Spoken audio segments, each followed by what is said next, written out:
आप सभी लोग आए, आप सभी का स्वागत करते हैं। एक जो देव समाज के मेंबर्स हैं वो सारे जानते हैं कि एक प्रथा देव समाज की है कि जो प्रवेश सभा होती है उसके पहले जो देव समाज की प्रतिनिधि सभा बनाई गई है, मानी काउंसिल बनाई गई, इसके बाद प्रतिनिधि सभा बनाई गई है। उस प्रतिनिधि सभा का चुनाव होता है और उस चुनाव के लिए जो सदस्य होते हैं, वो जो लोग अपना नाम देना चाहते हैं प्रतिनिधि सभा के मेंबर बनने के लिए, वो प्रतिनिधि सभा के पहले नाम देते हैं। तो हमारे पास जो प्रतिनिधि सभा के पहले नाम आए हुए हैं वो हम आपको थोड़ा बताना चाहेंगे। और इनमें ये इसलिए बताया जाता है, इसमें किसी को अगर कोई ऑब्जेक्शन है तो ऑब्जेक्शन भी आप कर सकते हैं। तो इसमें जो क्रम चलता है वो जितने काउंसलर्स होते हैं वो सारे अपने आप स्वयं ही प्रतिनिधि सभा के मेंबर होते हैं। बाकी के कर्मचारी श्रेणी से 12 सदस्य होते हैं और सेवाकारी समूह से भी 12 सदस्य होते हैं। इस प्रकार से 24 सदस्यों की ये संसद होती है। उसमें से जो नाम आए हुए हैं वो हम पहले कर्मचारी जो देव समाज काउंसिल के मेंबर्स हैं उनके नाम मैं बताना चाहूँगा। माननीय श्रीमान निर्मल सिंह जी, डॉक्टर अग्नीश जी ढिल्लों, डॉक्टर मधु जी परासर, श्रीमान रामविलास जी पांडे, श्रीमान मनोज जी मदान, डॉक्टर रमेश चंद जी गर्ग और श्रीमान जगदीश चंद जी भारद्वाज, जो आपके सभापति जी सभा करा रहे हैं, भी माननीय काउंसिल के सदस्य हैं।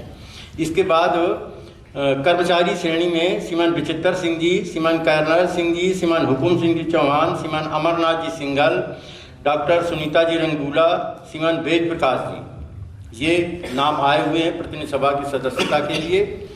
और इसके बाद सेवाकारी समूह से चंद्रमोहन जी गुप्ता, जतिंदर सिंह जी सिद्धू, जगदीश राय जी गावा, के नटराजन जी, शेर सिंह जी, राजेंद्र जी शर्मा, विनीत कुमार जी शर्मा, देवेंद्र सिंह जी ढिल्लों, संतोष कुमार जी पांडे, जतिंदर पाल सिंह जी गर्ग। तो इस तरह से कर्मचारी समूह से 12 सदस्य पूरे, केवल 12 के 12 ही नाम आए हुए हैं और सेवाकारी समूह में केवल 11 नाम आए हुए हैं। तो अगर सदस्यों की संख्या ज़्यादा होती तो वोटिंग होती है, क्योंकि सदस्यों की संख्या कम हो रही है इसलिए वोटिंग नहीं होगी, ये स्वयं इलेक्टेड माने जाएंगे।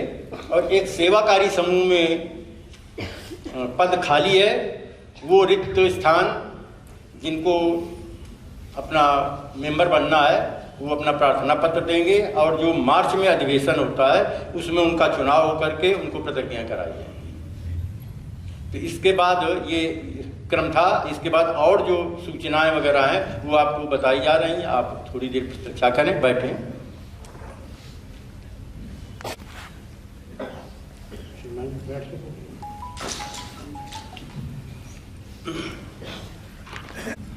मेरे बहुत ही सम्मान के योग सभापति जी और उपस्थित गण, इस समय सबसे पहले मैं परम पूजनीय भगवान देवात्मा को, जो देव समाज के संस्थापक हैं और देव समाज के रूहे रुआ भी हैं, उनको धन्यवाद देना चाहता हूँ उनके जन्मदिन के ऊपर कि ये आपकी ही कृपा है, आपकी ही ये हम पर बहुत ज़्यादा जो कृपा का हाथ है, उसकी वजह से ये उत्सव शुरू हो पाया है। और आपकी कृपा से ही, आपके प्रभावों के साथ ही ये समाप्त होगा और जो कुछ इसमें परिवर्तन आएंगे वो भी आपके देव प्रभावों के द्वारा ही आएंगे। इसलिए हम अपने हृदयों को ऐसी अवस्था में रखें कि जैसे ये दिन हमारे लिए बहुत कल्याणकारी हो।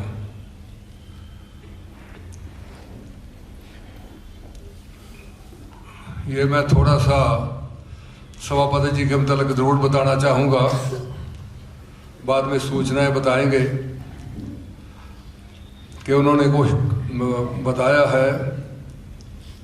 आप देव समाज की जो काउंसिल है उसके मेंबर हैं और बहुत शानदार व्यक्तित्व और करैक्टर के इंसान हैं, बहुत ऊंचे करैक्टर के इंसान हैं। मैं 2-4 घटनाएं बताऊंगा कि आपने बता दिया कि वो कम्युनिस्ट पार्टी से संबंधित है। देव समाज में कांग्रेसी भी आए हैं, देव समाज में बीजेपी के लोग भी आए हैं, देव समाज में और भी जो लोग हैं वो भिन्न विचारधारा के आए हैं। तो आप उस विचारधारा से जुड़े हुए हैं। और जो हिमाचल प्रदेश है उसकी बहुत बड़ी जो संस्था है ट्रेड यूनियन, जिसमें 50,000 के करीब लोग हैं शायद, आप उनके अनअपोज्ड प्रधान भी हैं और देव समाज काउंसिल के मेंबर भी हैं। आप जो कुछ आपका सम्मान होता है, बहुत ज़्यादा आपको हिमाचल प्रदेश में सम्मान मिला है। और सम्मान जो मिला है वो विरोधियों से मिला है।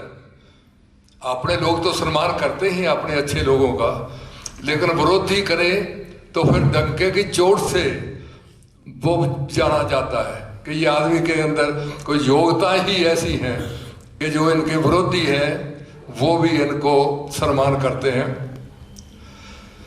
एक वहाँ कमीशन है, हिमाचल प्रदेश में गवर्नमेंट बनाती है, नोटिफाई होता है कि जो 15 लाख से ज़्यादा बिल्डिंगें हैं उनको टैक्स जो है उससे ऊपर का वो ये कमीशन जो है वो उसको चूज करता है। इसलिए उसके ऊपर जो आते हैं लोग बहुत विद्वान होते हैं, जो गवर्नमेंट की तरफ से 10-15 साल से एक बड़ी विचित्र घटना घटी देश समाज में हो।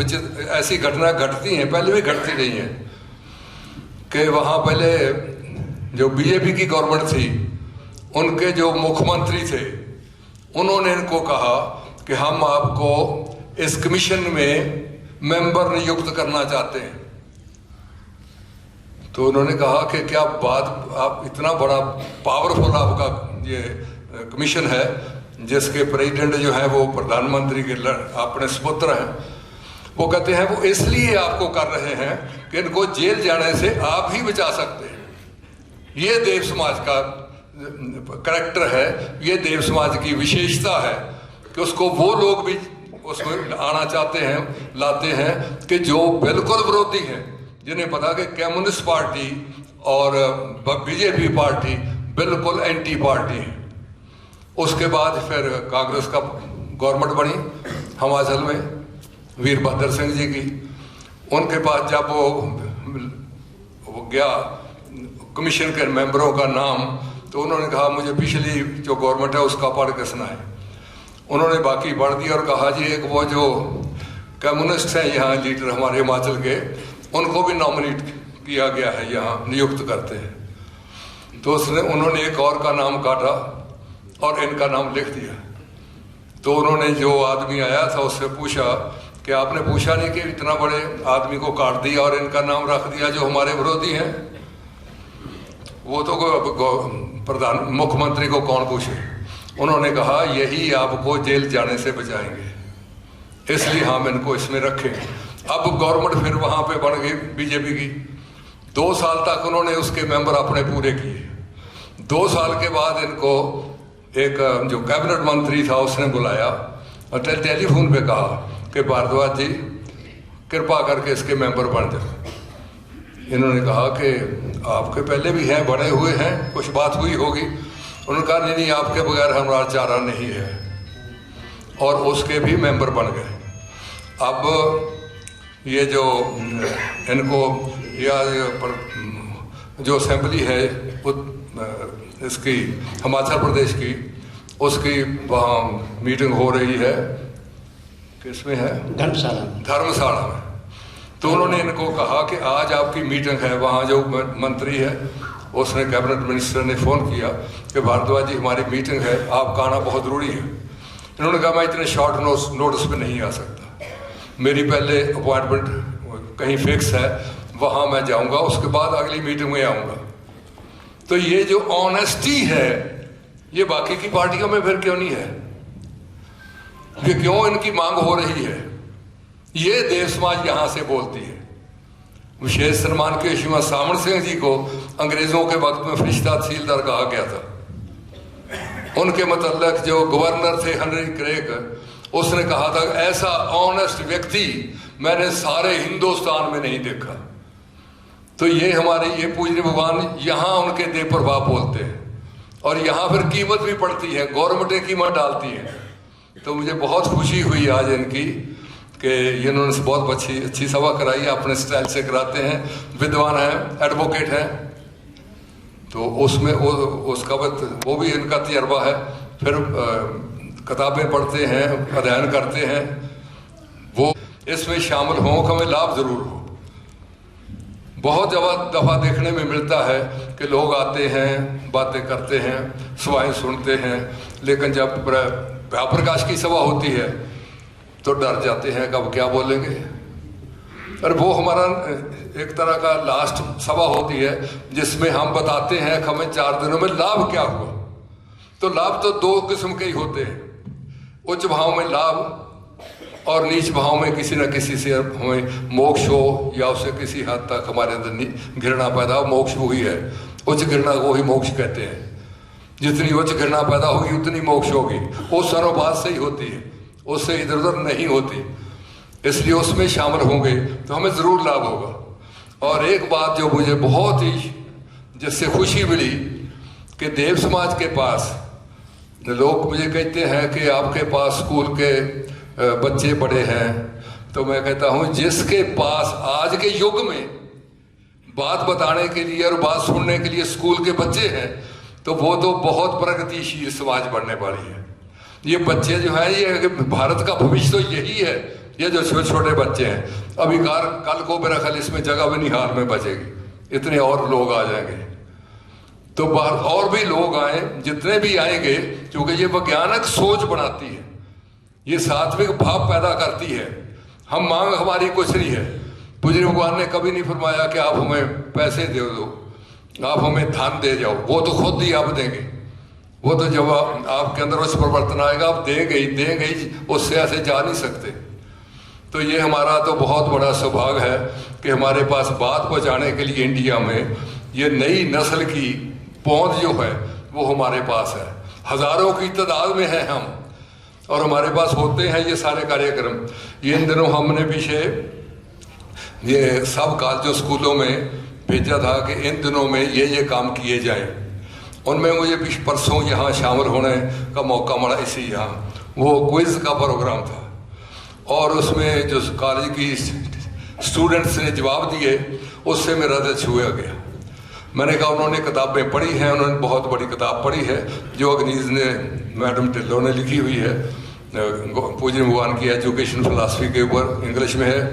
उसके ऊपर इतने शानदार जवाब दिए कि मेरा दिल उछलाया और मैंने कहा कि मेरा महोत्सव तो कामयाब हो गया। यहाँ ये जो कॉलेज के स्टूडेंट हैं, ये जो एमएड के स्टूडेंट हैं, ये बीएड के स्टूडेंट हैं, ये हमारे पास से पूज्य भगवान के लिटरेचर को पढ़ के जाते हैं और फिर अपना दुनिया में नाम बनाते हैं। लोगों की पहचान बनती है कि ये देव समाज के इंस्टीट्यूशनों से पढ़े हुए हैं। मैं एक दफ़ा, पिछली दफ़ा कुछ अरसा हुआ, मैडम अग्नीस के साथ में गया, तो एक कपड़े की दुकान पे जाने से, तो उसका जो कपड़े का मालिक था दुकान का, वो कहने लगा मैडम मेरी वाइफ देव समाज कॉलेज से पढ़ी है। और उसने कहा मैं आपको बढ़ाता हूँ, और कहने लगा ये इसने हमारा परिवार ही बदल दिया सारे का सारा। क्यों? देव समाज की पहचान पहले ये है कि व्यवहारों में परिवर्तन होगा। अगर हमारे व्यवहारों में और चिंताओं में परिवर्तन नहीं होगा तो देव समाज का कोई काम नहीं होगा, क्योंकि काम का क्षेत्र ही देव समाज का आत्मा है, जीवनी शक्ति है। तो व्यवहार जो है वो हमारे संबंधों से फिर प्रकट होते हैं। इसलिए हम अपने जीवन से कोई ऐसा काम ना करें, कोई ऐसी चिंता ना हो कि हमारे व्यवहारों से कोई दूर हो जाए। हमारे व्यवहारों से नज़दीक होना चाहिए। इसलिए हर व्यक्ति जो देव समाज से जुड़ा है वो अपने आप में एक बहुत बड़ा कर्मचारी है। वो अपने व्यवहारों से लोगों को प्रभावित करता है। वो लोग उसको कहते हैं आप देव समाजी। हमारे घर कुछ लोग स्त्री आई बठिंडे की, तो वो कहने लगी कि मेरे रिश्तेदार आए थे बठिंडे, तो मुझे कहने लगे आप देव समाजन हैं। फिर मैंने कहा आपको कैसे पता? कहते देव समाज जी गेंदा बड़ा लगाते हैं। ये हमारे अनुभव लगा हुआ है कि ये लगा हुआ है, तो ये पहचान देव समाज की है। ये इन बातों के लिए देव समाज की पहचान है। ईमानदारी में देव समाज की पहचान है, सफाई तरतीब में देव समाज की पहचान है, सच बोलने में देव समाज की पहचान है। ये पहचान हम अपनी न खोएं, और यही पूजनीय भगवान अपने देव प्रभाव से विकसित करते हैं। तो यहाँ जो कुछ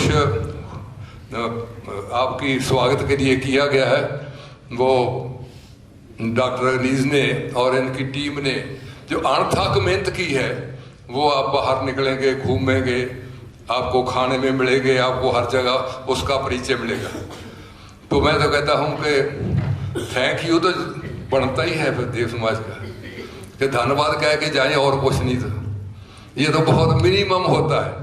हम जहाँ से खाना खाएं वहाँ कहे शुक्रिया, धन्यवाद। ये फिक्र तो होने चाहिए।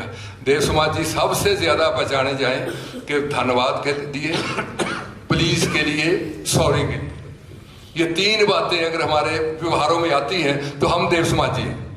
अगर ये तीन बातें हमारे व्यवहारों में नहीं आती तो अभी बहुत हनूज दिल्ली दूरस्त, अभी दूर है मंजिल, अभी उस पर जाएंगे। लेकिन यहाँ बहुत ज़्यादा आपका स्वागत के लिए मेहनत की गई है, तो उसका परिचय आपको मिलेगा, प्रैक्टिकल देखने को मिलेगा। और उसमें जो सेवाएं हुई हैं, लोगों ने बहुत मेहनत हुई है। और ये मौसम भी बड़ा ख़राब है, ये हमारा इस साल ज़रूर परिचय होगा। मुझे बता रहे हैं कि कल और परसों 2 दिन खूब बारिश होगी। मैंने कहा कोई बात नहीं, हो लेने दीजिए बारिश, और इस साल के अंदर देव प्रभावों की बारिश होनी चाहिए। जब दोनों बारिशें इकट्ठी हो जाएगी, बड़ा शानदार मौसम बन जाएगा। तो हमारे पास सामान ऐसे हैं, हाल ऐसा है, कॉलेज ऐसा है बना है कि जिसका नॉर्थ इंडिया में चर्चा है। तो इसलिए उच्च भावों से हम इसमें शामिल हों, धन्यवाद के भाव से शामिल हों। कोई गलती हो जाए तो उसी वक्त सॉरी कहें। कोई हमें सेवा नजर आए तो हम सेवा मांग लें। हमारे पास तो इतने वॉलंटियर होने चाहिए कि उनकी लिस्ट ही लंबी हो, और हम कहें कि नहीं इतने के चाहिए, बाकी धन्यवाद आपको अगले साल के लिए लेंगे। तो यहाँ सूचनाएं भी बताई जाएंगी, और कुछ और जो काम है आप बताने वाला वो भी आपको बताएंगे। बहुत बहुत धन्यवाद श्रीमान जी, बहुत धन्यवाद। आप लोग सुबह के चले हुए हैं, पलवल वाले तो रात 1 बजे पहुंचे, तो बहुत कष्ट उठा के और बहुत दूर से, और फिर इतने डिसिप्लिन के साथ यहाँ बैठे हैं। ये बहुत बड़े आप धन्यवाद के हमारे लिए पात्र हैं।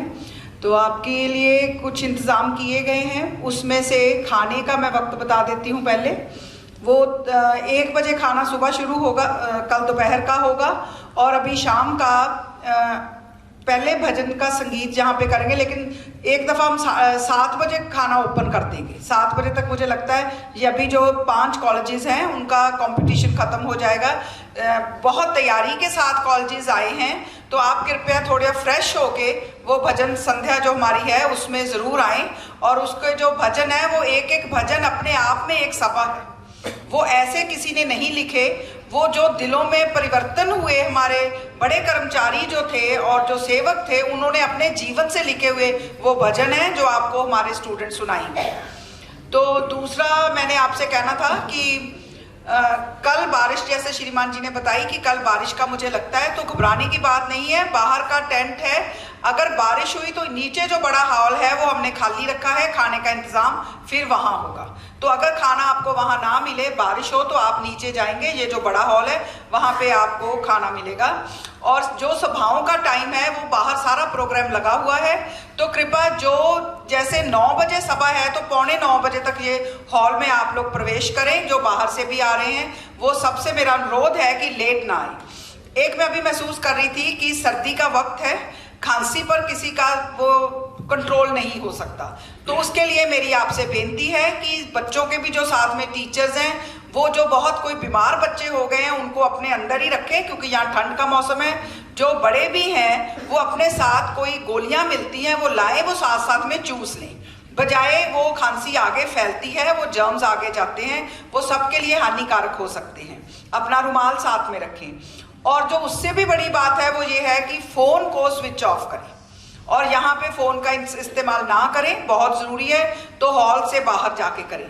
और जो मैं हर साल महसूस करती हूँ कि आपके लिए बाहर बैठने का प्रबंध किया जाता है, चेयर्स दी जाती हैं, तो कृपया जब आप चेयर से उठें तो कुछ एक नई बात सीख के यहाँ से जाएं कि वो चेयर्स को ऑर्डर में रख के जाएं।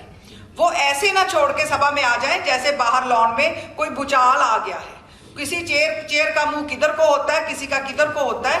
तो कृपया चेयर्स को आप ठीक तरीके से लगाएं। वैसे मैंने अपने वर्कर्स की भी ड्यूटी लगाई है कि अगर वो नहीं लगा पाएगा तो वो आपके लिए ऑर्डर में लगाएगा। शूज जो हैं वो भी आप ऑर्डर में लगाएं। ये देव समाज की बहुत बड़ी निशानी है इन साधनों की कि एक यहाँ पे चोरी नहीं होती। बाकी जो आजकल की टेक्नोलॉजी है वो भी चोरी नहीं होने देती, क्योंकि ये कैंपस भी 82 कैमरास के अंडर है। तो ये मैं बताना चाहती हूँ कि चोरी की कोई संभावना नहीं है यहाँ पे।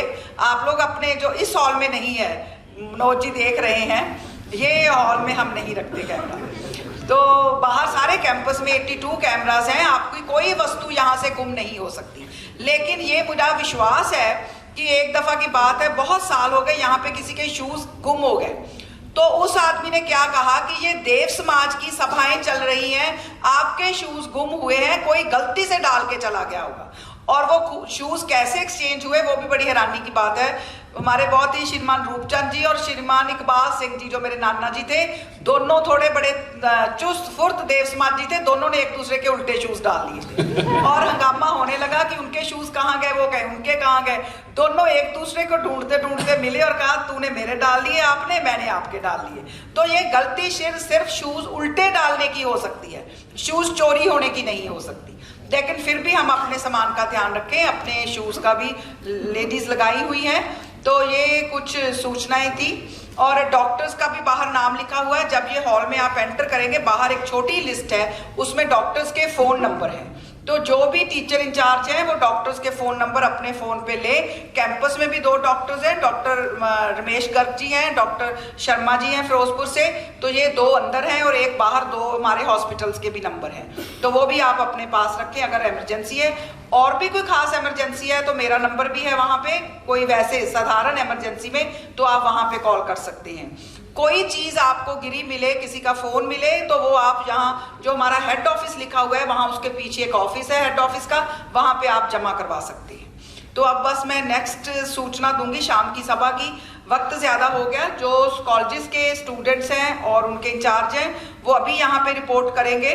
हमारे यहाँ पे जो प्रतिभागी हैं देव समाज कॉलेज के विद्यार्थी हैं और सभापति जी हैं हमारे बहुत ही सम्मान के योग श्रीमान हुकुम सिंह जी चौहान, और मंच संचालिका हैं डॉक्टर श्रीमती सुमन शर्मा जी। कल का प्रोग्राम मैं बता देती हूँ। 12 दिसंबर का सुबह जो सभा है वो 9:30 बजे है, तो 9 बजे तक आप लोग कृपा हॉल में आ जाएं। सभापति हैं श्रीमान रामविलास जी पांडे और विषय है परम आवश्यक जीवनदायक मेरे भगवान का संबंध। दूसरी सभा 11:30 बजे है, विषय है भक्ति संगीत गायन। इसमें जो प्रतिभागी हैं वो देव समाज स्कूलों के विद्यार्थी हैं और सभापति हैं श्रीमान बचित्र सिंह जी और मंच संचालिका हैं श्रीमती सबीहा ढिल्लों जी मांगर। और जो तीसरी सभा है वो 5 बजे है, उसके लिए कृपा उसमें भी आप 4:30 बजे तक यहाँ आ जाएं। और सभापति हैं डॉक्टर श्रीमती अग्नीश ढिल्लों और विषय है सर्वहितकर्ता भगवान देवा। तो ये कल की अनाउंसमेंट है और आज की भी हो गई है। अभी जयध्वनि करके थोड़ा फ्रेश होके बच्चों ये जो कॉलेजेस के भजन है उनके लिए आप लोग आ जाए। धन्यवाद डॉक्टर।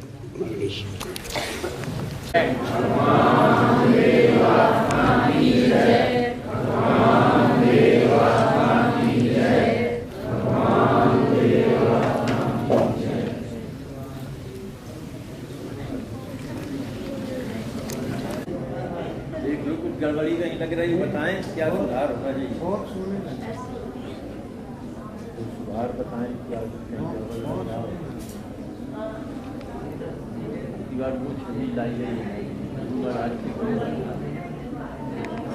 चौहान, जिन्होंने हमेशा ही दूसरों के परमाणु जितने गुण को बहुत बड़ा बनाकर प्रशंसा और सराहना के पुल बांधकर उसको उन्नत करना चाहा। दूसरे सेवक सेविकाओं के किसी भी पक्ष में, चाहे वो आध्यात्मिक हो या सामाजिक, उन्नत होते देख फूले नहीं समाते। तो ये बहुत बड़ी विशेषता श्रीमान जी की मुझे घर कर गई कि ऐसे भी लोग अभी हैं, संवेदनशील इतने कि गुरु महाराज के त्यागों व प्रताड़नाओं की बात करते करते आंखें नम हो जाती हैं। पूजनीय भगवान एक बेमिसाल सेवक कहें, पूजनीय भगवान के एक बेमिसाल सेवक कहें तो शायद अतिशयोक्ति ना होगी यदि श्रीमान जी देश के सच्चे व वफादार सिपाही बने रहे। क्योंकि श्रीमान जी सेना से इधर आए तो वे क्या कर गए, देव समाज में आकर पूजनीय भगवान के भी सच्चे व वफादार सिपाही बनकर देव समाज के किले में वफादार सिपाही की भूमिका निभा रहे हैं। मुझे मैडम अग्निश जी एक दिन बता रहे थे कि कई बार ऐसा होता है कि श्रीमान जी आ रहे होते हैं तो हम उन्हें कहते हैं कि आपके लिए कन्वेंस भेजते हैं, तो यही कहते हैं कि नहीं बहन जी, मुझे किसी तरह की कन्वेंस की जरूरत नहीं, जब तक मेरा शरीर काम कर रहा है और जब तक मेरी टांगे मुझे जवाब नहीं दे देती तब तक मैं किसी तरह की सुविधा नहीं लेना चाहता। तो इनके लिए जोरदार तालियों से हम इनका स्वागत करेंगे कि इस तरह के कर्मठ और वफादार सिपाही ही हमें देव समाज में चाहिए। अब आप सबके समक्ष भजन गायन प्रस्तुति आरंभ होने जा रही है। भजन वो भी देव समाज के भजन जिनमें पूजनीय भगवान के दर्शन, शिक्षाएं व रूहानी संबंध बोलते हैं।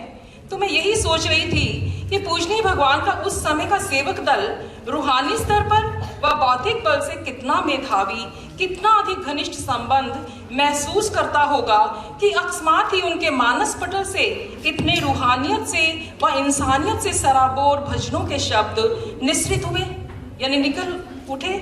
हम सब जब भजन गायन कर रहे होते हैं तो शब्द शब्द के साथ कितना खूबसूरती से रिश्ता निभा रहे होते हैं कि उनका अर्थ हमारे दिल की तह को स्पर्श कर जाता है।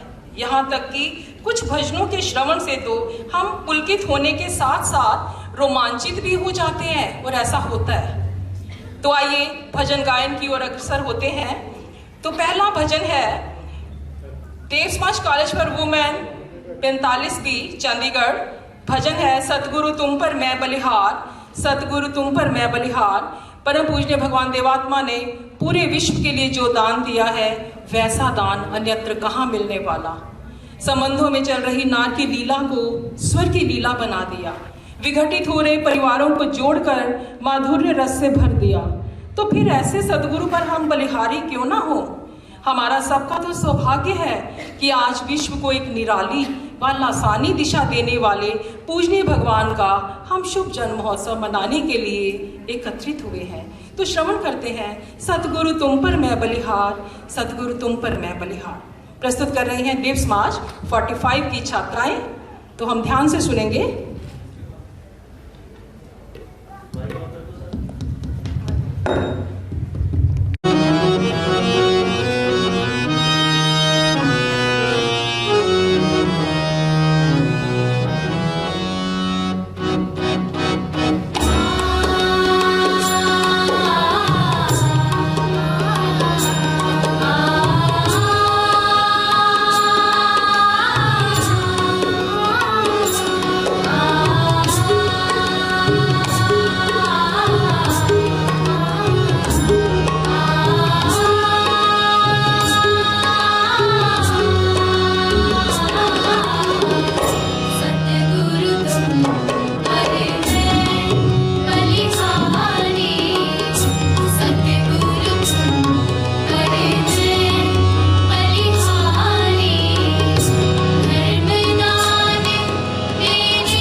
मैं बलिहारी।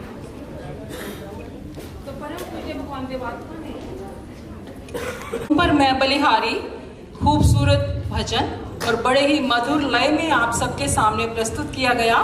तो सबसे पहले मैं इस पूरे ग्रुप का धन्यवाद करती हूँ। इनके नाम से मैं परिचित नहीं, लेकिन जिन्होंने भी ये तैयार करवाया, बड़े दिल की गहराई से ये भजन तैयार करवाया गया और यहाँ पे जो प्रस्तुतिकरण हुआ वो भी अति सुंदर। तो परम पूज्य भगवान देवात्मा ने जैसे पूरे विश्व के लिए जो दान दिया, वैसा दान और कहीं मिलने वाला नहीं। संबंधों में चल रही नार की लीला को स्वर्ग की लीला बना दिया, विघटित हो रहे परिवारों को जोड़कर माधुर्य रस भर दिया। तो फिर ऐसे सतगुरु पर हम बलिहारी क्यों ना हो। हमारा सबका तो सौभाग्य है कि आज विश्व को एक निराली व लासानी दिशा देने वाले पूजनीय भगवान का हम शुभ जन्म महोत्सव मना रहे हैं। तो हमने ये बहुत ही मधुर स्वर में भजन सुना। अगला भजन है 36B की छात्राएं हमारे समक्ष प्रस्तुत करने जा रही हैं। देशमंच college of education 36B Chandigarh की छात्राएं, भगवान तुम्हारे चरणों में जिसे आने का अधिकार मिला है, जीवन सफल हुआ जिसे जग में आपका द्वार मिला। हाँ तो ठीक है, सत्य शिव सुंदर ही मेरा परम लक्ष्य हो गए, जग के उपकार में ही जीवन या जावे वाले, ऐसा महालक्ष्य धारण करने वाले देवगुरु भगवान के चरणों की सेवकी का जिसे अधिकार मिल जाए, ऐसा जन तो स्वयं में भी सौभाग्यशाली हो जाता है, क्योंकि वह सबसे पहले तो 8 मोटे मोटे पापों से बच जाता है, जिससे वह नीच गतियों से मुक्त होने लगता है। पूजनीय भगवान की ज्योति शक्ति पाकर उनके साथ अपना घनिष्ठ संबंध अनुभव करने लगता है, उच्च संगत में रहने का सुअवसर मिलने लगता है, सच्चाई के पथ का पथिक बन जाता है। तो फिर उसका जीवन अपने आप उन्नत होता हुआ सफलता के सोपानों को पार करने लगता है। तो हम श्रवण करते हैं देव Samaj college of education 36B की छात्राओं द्वारा प्रस्तुत होने जा रहा भगवान तुम्हारे चरणों में जिसे आने का अधिकार मिला भजन।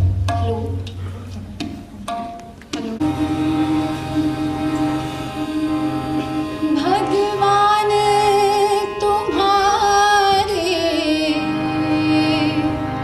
चरणों में जिसे आने का अधिकार मिला,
गायन हुआ, खूबसूरत टेक्निक, और जिन्होंने भी तैयार करवाया बड़े दिल की गहराइयों से और बड़े जज्बातों को इसमें डाला गया है, तभी इतना मधुर गायन संभव हो पाया। तो मैं डॉक्टर अग्नीश जी को मंच पर आमंत्रित करूंगी कि वे इन बच्चियों को सम्मानित करेंगे, और डॉक्टर मनोज जी को,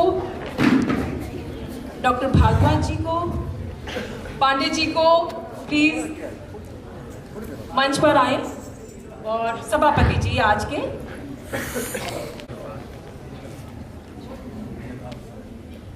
इस तरह से सम्मानित करने से बच्चों को प्रोत्साहन मिलता है, और जितनी शिद्दत से उन्होंने इस भजन की पेशकारी की है वो अपने आप में एक मिसाल थी। बहुत ही प्यार से और बड़े ही पेशेंस से, बड़े धैर्य के साथ इस भजन का गायन हुआ, तो जो शायद हमारे दिलो दिमाग पर भी छाया रहेगा कुछ आने वाले दिनों तक, कईयों के तो वर्षों तक भी रह सकता है। तो बहुत प्यारा भजन, मैम सेंटर में आ जाइए। क्योंकि ये प्रोत्साहन बहुत ज़रूरी होता है। भविष्य में भी ये बच्चे इसी तरह से आगे निकलते चले जाएंगे और अपनी जितनी भी प्रस्तुतिकरण देंगे वो बढ़िया से बढ़िया और शानदार होगी। हाँ, यस, लुक हियर प्लीज।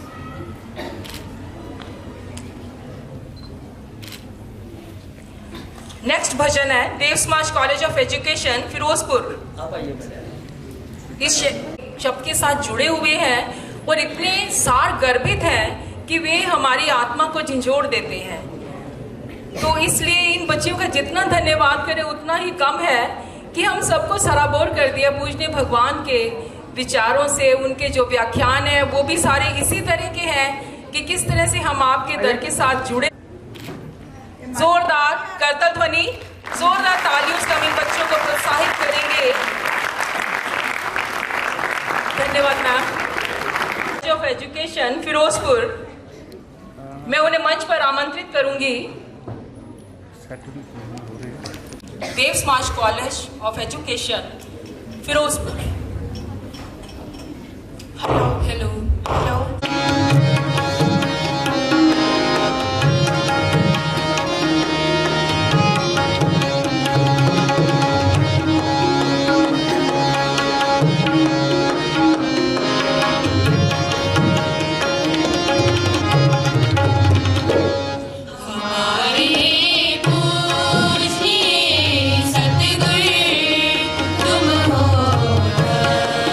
तुम हो धन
धन्यवाद बच्चों, बड़ी खूबसूरती से माधुर्य रस भर दिया इस भजन में।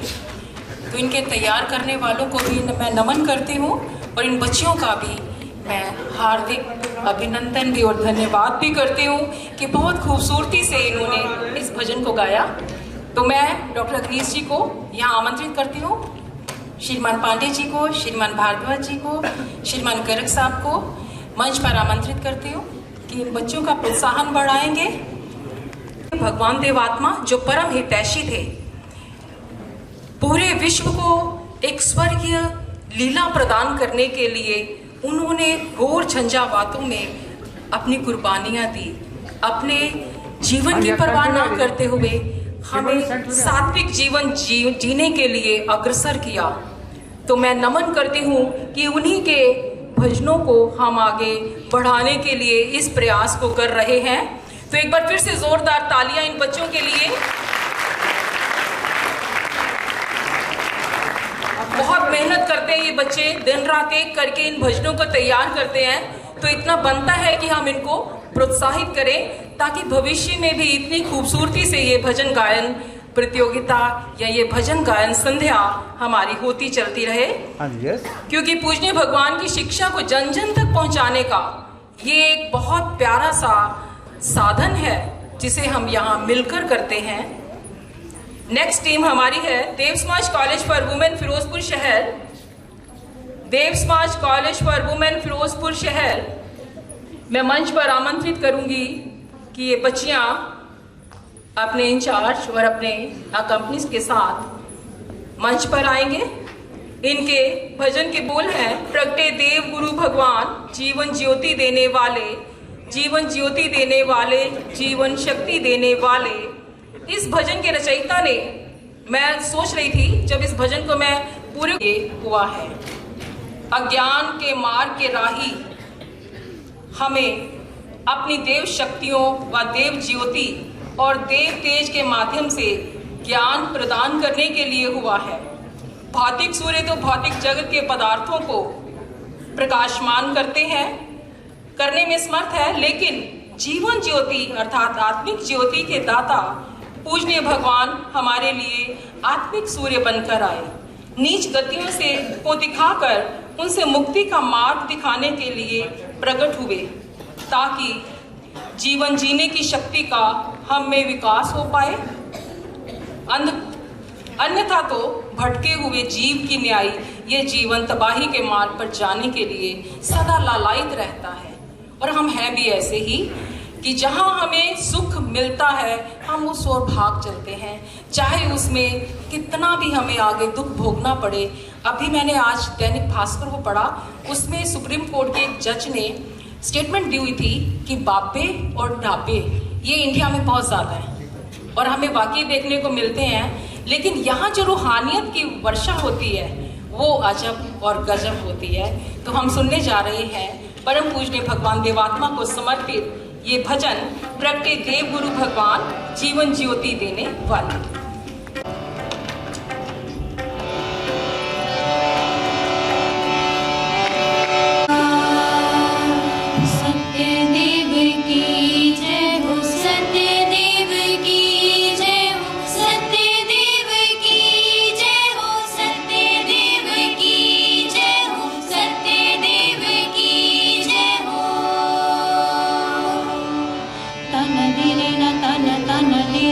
Tana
करतल की गूंज ही बता रही है कि दिल को छू गया भजन, बहुत खूबसूरती से प्रस्तुतिकरण किया गया और इतनी बढ़िया टेक्निक जो कि मंत्र मुग्ध कर दिया सभी श्रोतागण को कि पूजनीय भगवान जब आविर्भूत हुए तो किस तरह से सेवकों ने या कर्मचारियों ने उनके लिए ये भजन लिखे और आगे हम जो सेवक दल हैं उन भजनों को आगे कितनी खूबसूरती से पहुंचा रहे हैं, ये तो देख के ही बनता है। तो मैं इन बच्चियों का और इनके टीचर इंचार्ज का तहे दिल से धन्यवाद करती हूँ कि बड़ी खूबसूरती से, और मैं आमंत्रित करती हूँ मंच पर बड़े हमें प्रोत्साहन करने के लिए यहाँ उपस्थित हो रहे हैं। तो एक बार जोरदार करतल ध्वनि बच्चियों के लिए। बहुत ही लगन और मेहनत से ये भजन तैयार करते हैं बच्चों, दिन रात एक करते हैं और पूजनीय भगवान के ये भजन हम तक पहुँचते हैं। नेक्स्ट टीम है अम्बाला शहर, बच्चे आए हुए हैं।